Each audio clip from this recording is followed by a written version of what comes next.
2020년 8월 24일 월요일 아침입니다. 오늘 우리가 함께 묵상할 말씀은 창세기 33장 15절에서 20절까지의 말씀입니다. 창세기 33장 15절과 16절 말씀 읽겠습니다. 에서가 이르되 내가 내 종 몇 사람을 네게 머물게 하리라. 야곱이 이르되 어찌하여 그리하리이까. 나로 내 주께 은혜를 얻게 하소서 하매 이날에 에서는 세일로 돌아가고. 아멘. 자, 에서는 자꾸 야곱과 함께 가려고 합니다. 그래서 또 다른 제안을 하죠. 내가 종 몇 사람을 너와 함께 있게 하면 어떻겠느냐. 하지만 야곱은 이 제안도 거절을 합니다. 에서와 동행하길 원하지 않았던 것이, 우리가 이미 봤듯이 가는 목표가 틀렸죠. 또 두렵기도 했을 겁니다. 그 사람들이 자신의 행보를 감시하는 듯한 그런 느낌도 가질 수 있었을 것입니다. 그래서 이렇게 어찌하여 그리하리까가 완강하게 거절을 하는 거죠. 정중하게 하지만 그러면서도 그 안에는 완곡한 의미가 담겨져 있습니다. 당시 광야 여행을 할 때는 약탈자가 굉장히 많았어요. 그런데 사실 그럴 때에는 강력한 군대를 가지고 있는 에서의 호의를 받는 것이 안전하게 여겨질 수도 있거든요. 그러나 이렇게 끝까지 야곱이 거절하는 이유, 또 그 확신을 가진 이유는 뭐겠습니까? 신앙적으로 본다면 바로 이미 하나님의 군대 마하나임에 의해서 안전하게 보호받고 있음을 확신했기 때문이라고 우리는 보아야 할 것입니다. 내 주께 은혜를 얻게 하소서. 즉 이 말은 뭐겠습니까?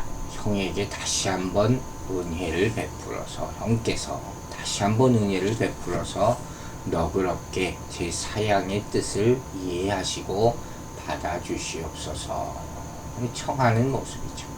결국에서는 세일로 돌아갑니다.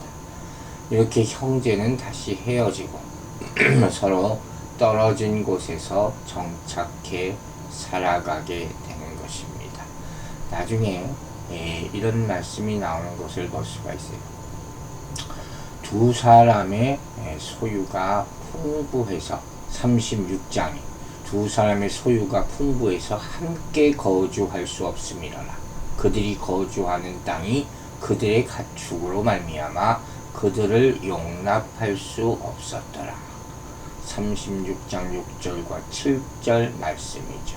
공존할 수 없는 그런 불 사이였다 하는 것을 결과적으로도 보여줍니다. 과거에 창세기 13장을 보면 아브라함과 조카 롯이 함께 거주할 수 없었던 그런 이유와도 유사한 이유가 나중에 나타나는 것을 볼 수가 있습니다. 자, 33장 17절 말씀 읽겠습니다. 야곱은 숫곳에 이르러 자기를 위하여 집을 짓고 그의 가축을 위하여 우릿간을 지었으므로 그 땅 이름을 숫곳이라 부르더라. 숫곳이라는 것은 가축용 우리, 장막을 뜻하는 말이에요. 야복강에서 북쪽으로 약 16km 떨어진 요단 동편 계곡에 위치한 지역이라고 설명이 되어 있습니다. 이곳에서 아마 야곱은 수년 동안 거주했던 것으로 보입니다. 그러나 결국 안 좋은 결과를 낳게 되죠. 어린 딸 다나에 관한 아주 불편한 스토리가 여기 나오게 되는 것입니다.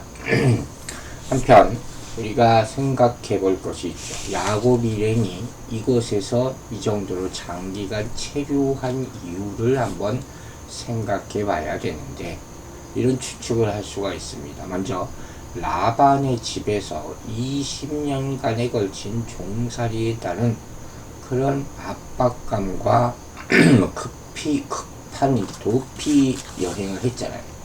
그러니까 그로 말미암아서 정신적으로 육체적으로 또 야복강에서 하나님의 천사와 온 힘을 다 쏟아 씨름하고 그런 피곤함과 불편함과 지침과 이런 것이 있었을 거예요. 또 긴장감과 형의 에서와 만나는 것이 얼마나 많은 스트레스였겠습니까?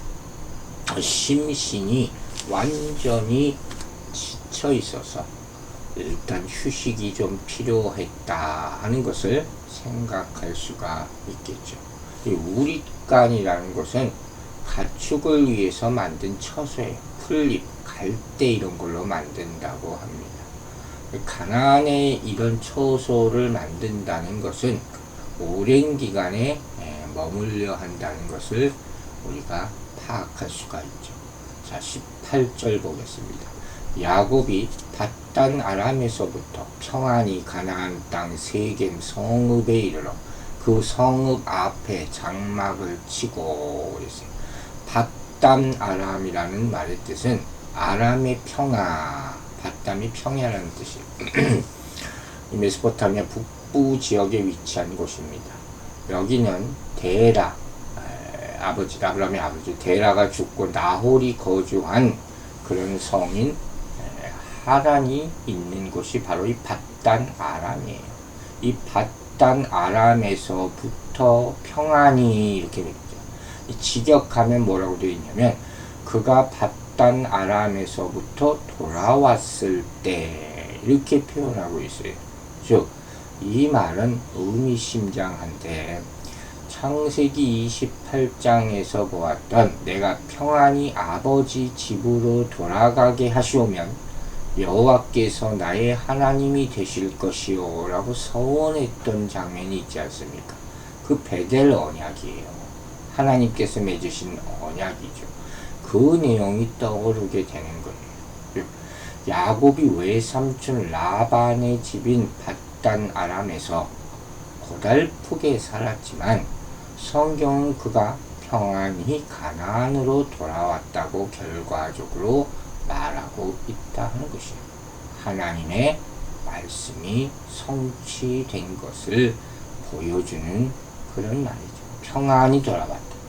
가나안에 정착한 그 상황을 순조롭게 진행하신 하나님의 손길을 느끼게 하는 그런 말이죠.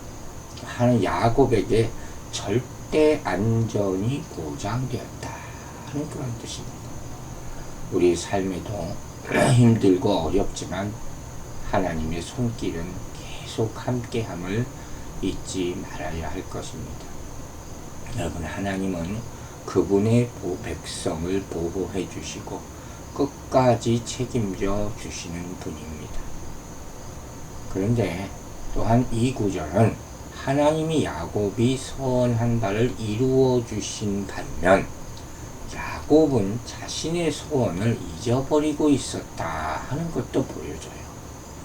인간은 다 이렇게 자기가 기도하는 것도 잊어버리는 그런 연약한 모습을 나타내고 있다는 거예요. 그가 이른 곳은 어디입니까? 가나안 땅 세겜 성읍에 이르러 그 성읍 앞에 장막을 쳤다. 세겜은 사실 아브라함이 가나안에서 처음 머문 곳이에요. 이거 토양이 비옥해서 녹초직을 만들어주고 농사짓기 충분한 그런 곳이죠. 이때 야곱은 하나님께서 보여주신 그런 신실함에 감사해서 이전 하란으로 도피 중에 베델에서 맹세한 서원을 기억하고 곧장 베델로 내려갔어야 돼요. 사실은 그런 거예요. 거기다 감사의 단을 쌓았어야 되는 거예요. 나중에 결국 글로 갑니다. 이거 보면 이제 위협으로부터 안전하게 됐잖아요. 이 은혜를 금방 또 잊어버리는 거죠. 세겜이 편안하게 이제 형 에서도 다 떠나고 하니까 이제 살았다 하니까 또 그의 인생 목표가 사라진 게 아닌가, 그런 의구심을 가지게 되는 거죠. 그 인간이 참 이렇게 망각의 동물이라고. 하나님의 은혜를 금방 잃어버리고 서운한 것까지 잊어버리는 그런 모습을 보여요. 결국 아까 잠깐 내비쳤듯이 베델까지 내려가지 못했던 야곱의 실수는 세겜 땅에서 결국 딸 디나가 강간당하는 엄청난 비극을 불러들입니다. 34절에 나오는 내용이에요. 여러분, 여기서도 우리는 큰 교훈을 하나 얻습니다. 성도의 최우선적인 행동 좌표, 목표는 무엇입니까? 하나님이 주신 약속에 근거해서 가야 된다는 것입니다. 그 관계가 내 상황에 따라서 중간에 중단되거나 잊어버려서는 절대로 안 될 것입니다. 19절 보겠습니다. 그가 장막을 친 밭을 세겜의 아버지 하몰의 아들의 손에서 백크시타에 샀으며, 자, 그는 장막을 친 밭을 삽니다. 하올의 아들의 손들로부터 구입을 하는 거예요. 세겜의 아버지와 계약해서 땅을 산 이런 야곱의 행동은 과연 어떤 의미를 가지고 있어요? 땅을 샀다는 것은 굉장히 큰 의미죠. 첫 번째로 야곱은 긍정적인 의미를 먼저 얘기할게요. 하나님의 약속에 의거해서 언젠가는 이 가나안 땅이 자신과 자신의 후손의 터전이 될 것이다 하는 믿음으로 그 담보로서 땅의 일부를 매입했다는 거예요. 그것도 의미가 있을 수 있죠. 그 훗날 이 야곱의 후손들이 가나안 정복 직후에 애굽에서 운구한 요셉의 유해를 이곳에다 장사합니다. 그 여호수아서 24장에 이 이야기가 나와요. 즉 이 밭은 아브라함이 아내 사라의 무덤을 위해서 막델라 굴을 산 이후에 두 번째로 소유한 땅이에요. 그 족장 시대에. 큰 의미가 있다고 할 수 있죠. 즉, 하나님이 아브라함에게 약속하신 땅을 주신다는 언약의 부분적인 성취에 분명히 조금씩 지금 성취되고 있는 것을 가시적으로 보는 것이죠. 그리고 고향으로 돌아오게 하신다는 약속은 성취된 거죠. 여러분, 이게 잘 들어야 돼요. 신자들은 하나님의 약속의 부분적인 성취를 통해서 약속의 완성을 바라볼 수 있는 겁니다. 우리는 하염없이 기다리지 않습니다. 하나님은 필요한 것을 조금씩 보여주시는 것이죠. 이렇게 야곱은 약속한 땅을 정당한 대가로 구입함으로써 하나님 약속의 부분적인 성취를 경험하는 거예요. 그 인생의 가장 어려운 때였지만 이것이 그에게는 큰 힘이 되었을 것입니다. 그러므로 우리도 그리스도 안에서 구원받아 완성될 천국을 성령의 인치심으로, 보증이죠, 부분적으로 맛보면서 살아갈 수 있다는 사실을 믿으시기 바랍니다. 즉, 우리도 장차 주어진 본향 천국을 바라보며 이 땅에서 야곱처럼 장막을 치며 살아가는 나그네의 삶을 살아야 한다는 것입니다. 어렵지만 성령님께서 도와주시고 인도하셔서 우리의 구원이 완성될 때까지 평강과 위로로서 그분께서는 우리와 함께 하실 줄로 믿습니다. 또 하나, 이 땅을 샀다는 의미는 무엇이냐? 조금 부정적인 의미가 있어요. 성경은 세겜의 아버지 하몰의 입을 통해서 다음과 같이 얘기합니다. 34장 10절이에요. 너희가 우리와 함께 거주하되 땅이 너희 앞에 있으니 여기 머물라. 매매하며 여기서 기업을 얻으라 하고, 그래서 평생 살라는 거죠. 사실 하나님의 뜻과는 다릅니다. 그러나 야곱은 그 땅을 사고 거기서 거주하며 그들과 거래하고 기업의 뿌리를 내리라고 권고받고 있어요. 그때부터 이제 이들과 교류 안 할 수가 없게 돼버린 것이죠. 누구와 교류하느냐가 이렇게 중요한 거예요. 앞서 언급했듯이 이후에 하몰의 아들인 세겜이 야곱의 딸 디나를 강간합니다. 그리고 자신들과 통혼을 요구하는 그런 사건의 빌미를 제공하는 거예요. 이방인들과 또 섞이게 되는 안타까운 일이고 큰 복수를 낳게 되는 그런 사건이 생기는 것입니다. 누구와 교류하느냐가 이렇게 중요한 거죠. 33장 20절입니다. 거기에 제단을 쌓고 그 이름을 베델 해 이스라엘이라 불렀더라. 먼저 제단을 쌓고 이게 뭐예요? 희생제단이에요. 동물을 희생시키는 제단이에요.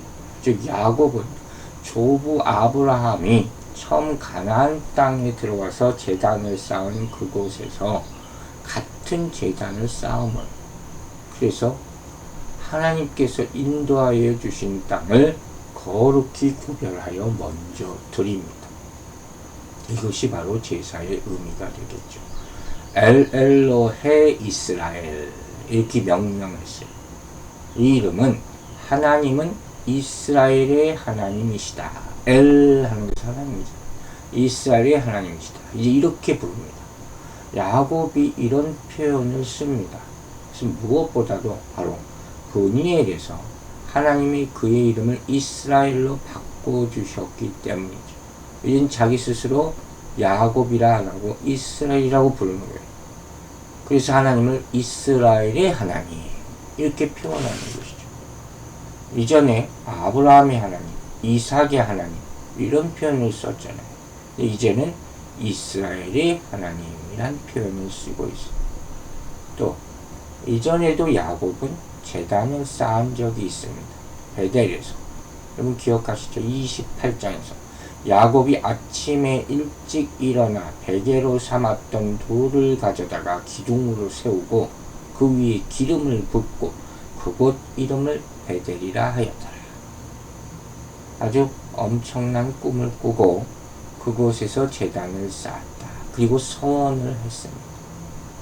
야곱이 서원하여 이르되 하나님이 나와 함께 계셔서 내가 가는 이 길에 나를 지키시고 먹을 떡과 입을 옷을 주시어 내가 평안히 아버지의 집으로 돌아가게 하시오면 여호와께서 나의 하나님이 되실 것이요 하나님께서 내게 주신 모든 것에서 10분의 1을 내가 반드시 하나님께 드리겠나이다.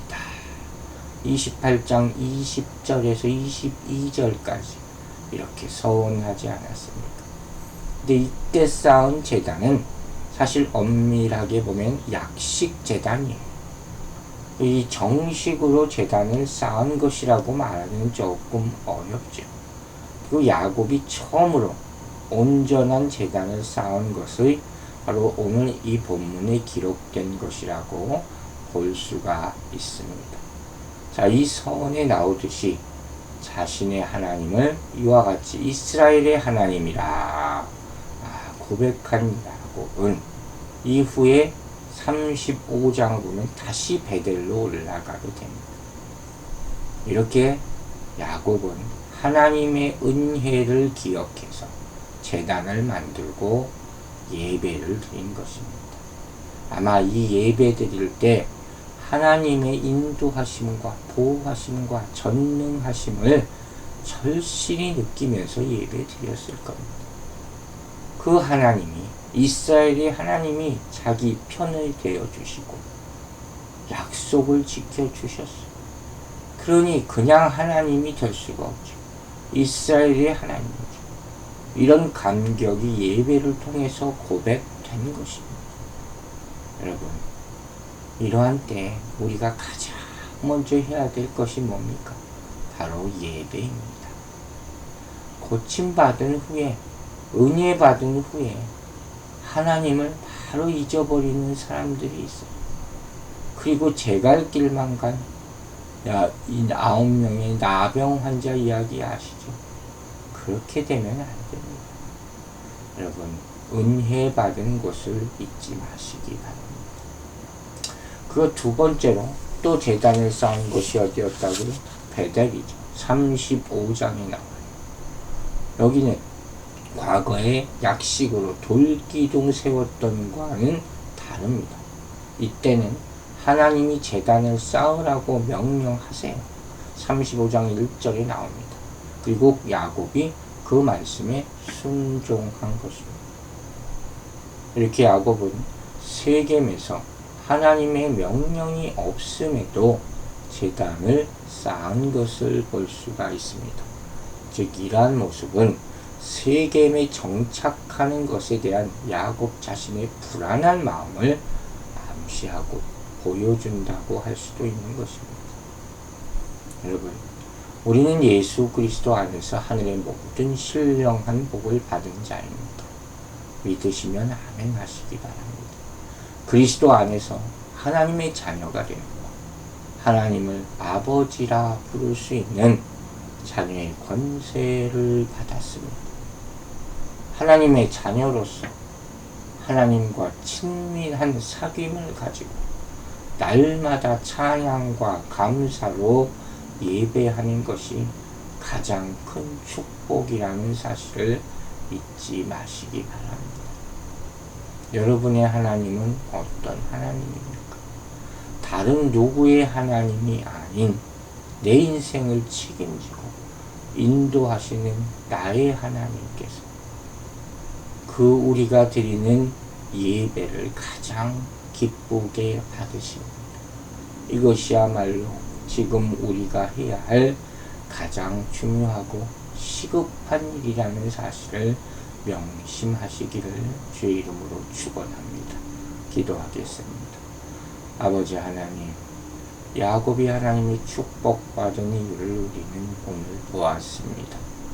그는 어떤 상황에서도 하나님께 예배드리는 예배자였습니다. 나의 하나님을 부르며 예배하는 그 모습, 그곳에 살 길이 있습니다. 우리에게도 이러한 힘을 주시고 우리의 살 길을 열어주시는 하나님을 찬양하게 하여 주시옵소서. 예배의 모든 것을 걸고 간절히 주님 앞에 나와 부르짖고 기도하여 하나님의 약속이 다 성취되고 축복받는 인생이 되게 하여 주시옵소서. 육신이 아파 힘들어하는 분들 불쌍히 여겨주시고 주님의 손으로 안수하여 치료하여 주시옵소서. 우리의 시름을 더 주시는 우리 하나님, 그 능력의 주님께 의지하고 감사드리며 예수 그리스도의 이름으로 기도했습니다. 아멘.